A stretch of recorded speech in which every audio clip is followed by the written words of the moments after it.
Hallo al julle mooi mense, hoe gaan dit vandag met julle almal? My naam is Olga en welkom by my kanaal.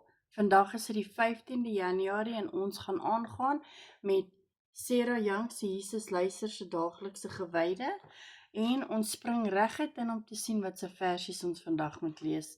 Die eerste een is 1 Tessalonisense 5 vers 16 en 18. 1 Tessalonisense 5 vers 16 tot 18. Die tweede een is Jakobus 4 vers 8. Jakobus 4 vers 8.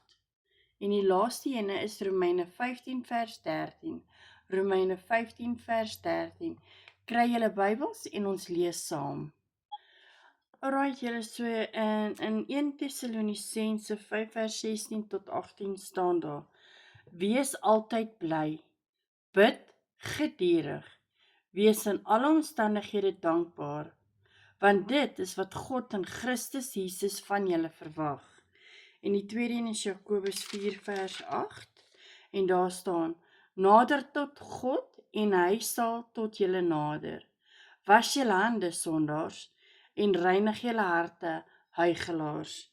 En die laaste een is Romeine 15 vers 13 en daar staan: Mag God, die bron van hoop, julle deur julle geloof met alle vreugde en vrede vervul, sodat julle hoop al hoe sterker kan word deur die krag van die Heilige Gees. En kom ons lees wat die boekie van ons vandag sê. Daar staan: Genadige God, help my om vir U dankbaar te sê terwyl ek saam met U hierdie dag beleef. Wanneer ek dit doen, is dit vir my makliker om sonder ophou te bid, soos die apostel Paulus vir ons leer.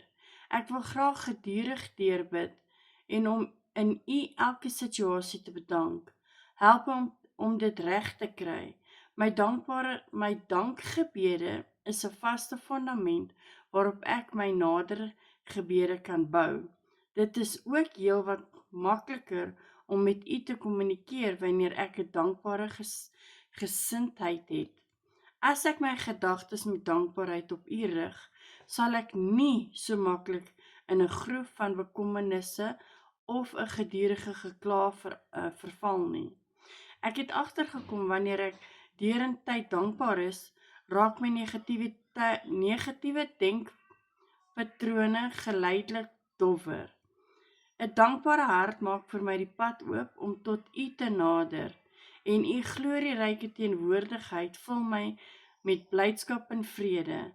In U blye naam Jesus. Amen. Julle, weer eens wil ek net vir elkeen van julle almal sê baie dankie dat julle by my was vandag om die woord van Jesus te lees.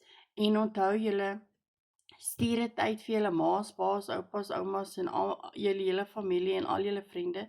Dit sal baie waardeer word want julle almal sal my help om my kanaal te groei. Onthou julle thumbs up, dit sal ook baie waardeer word.